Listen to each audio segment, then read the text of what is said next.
Hi, I'm Emily Vine, a child development specialist for JCC Brooklyn, as well as a parent to two camp-age children.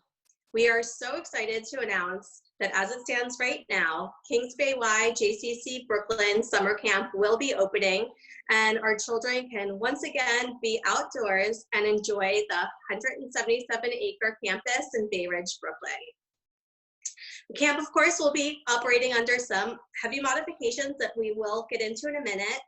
Um, as a parent myself, I had lots of questions on how this is going to go. I know I'm not alone in this.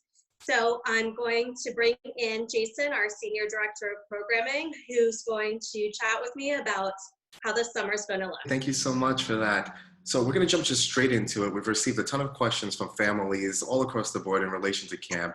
We're super excited, to offer camp this summer, of course, under those strict guidelines, but, anxious to hear some of those answers of those most frequently asked questions. So jumping right into it, the first question is, are you really going to be able to effectively promote social distancing within your facility? How can groups effectively be managed during these unprecedented times? Sure. Well, the beauty of the Kings Bay Y JCC Brooklyn Day Camp lies in its location, which really lends itself to social distancing. The Fort Hamilton Army Base in Bay Ridge, Brooklyn gives us 177 acres of usable space, not just sports fields, but two outdoor swimming pools, bike trails, indoor gymnasiums, a theater, bowling alley, just to name a few things. This is a tremendous advantage in terms of social distancing, particularly in Brooklyn, where this type of space is generally impossible to find. This allows us to place campers in groups of no more than 10, and these campers will be rotating every hour between indoor and outdoor activities. By separating campers into these separate groups and separate zones, it will help us ensure limited contact between campers and help us effectively contain any potential spread of the virus. So in just hearing your response there, just a question pops into mind. Did you say 10 campers per group? I did. I said maximum of 10 campers per group. This is the suggested guidelines from the CDC. What activities should we expect to see in camp this year with all of these new guidelines being promoted by the CDC and the local and state health officials? Yes, while the guidelines might be a little bit different, many of our activities will stay the same. Things like swimming, non-contact sports, arts and crafts, theater, music, all of those things will continue. Well, the campers are in their groups of 10.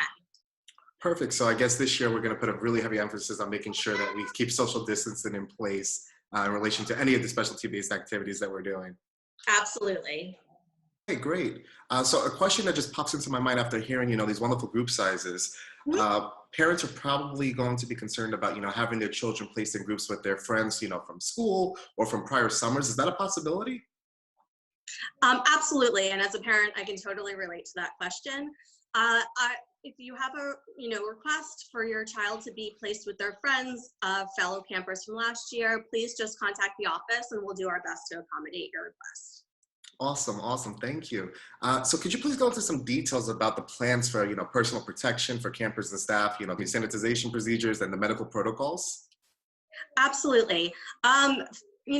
These right now, as we know, guidelines are changing constantly, but I'll give you the plan as it stands right now, and obviously we'll make any amendments that health experts tell us we need to make.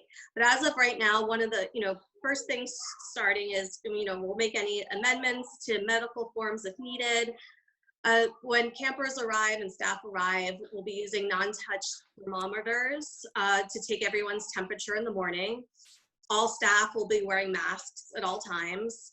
There'll be sanitation stations for hand washing set up around the fields, every indoor space, multiple ones, and we will have special staff dedicated to cleaning the bathrooms constantly and sanitizing our space. So pick up and drop off procedures. How are we doing that this summer? Great question. Safety is our number one priority, and that's on our minds for everything, especially pick up and drop off. Drop off will be staggered as we'll pick up, with children arriving and leaving in a staggered formation rather than arriving and leaving in big groups. At drop-off, they'll also be doing the non-touch temperature testing, making sure all of our campers are healthy and ready to come to camp. That's awesome to hear. So I assume that this process is going to start well before summer even begins and having, medical guidelines and safety checks done preemptive to camp. Absolutely, yes. A big question coming to us from many families is in relation to our trip and transportation procedures. Would you be kind enough to describe that for us, please?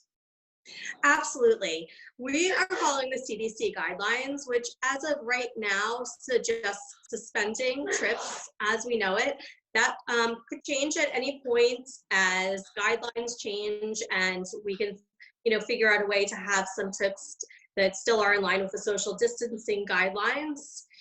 As far as transportation to and from the base, with the buses will be set up so that sits one child per seat rather than the normal or the usual 2 to 3 children per seat, the way it's been done in the past, in support of the social distancing.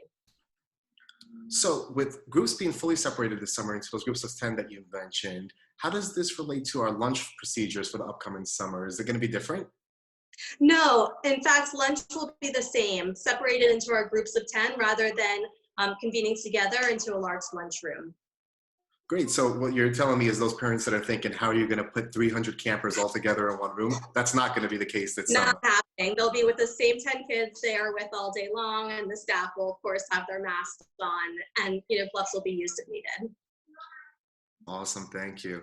So a big question that's been popping up, especially in these times, has to do with, pre-existing medical conditions. What does that mean in relation to camp for this summer? Sure. We're working with CDC guidelines and want to make sure that parents are making the most informed, best decision for their child.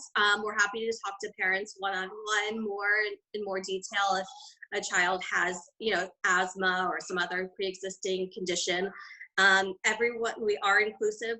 We welcome children from everywhere and with all needs. So just contact us and we're happy to walk through the procedures with you. Great. So for those families that have been asking, they want to register for camp, but they're not sure what the world is going to be like over the course of the next 2 months as we lead into the summer seasons, what should they do? Well, the thing is, we're all in that situation. There's no crystal ball to say where we'll be. So what we're saying is go ahead, let's register. Let's stay positive and optimistic that we're going to give our campers the best, safest experience.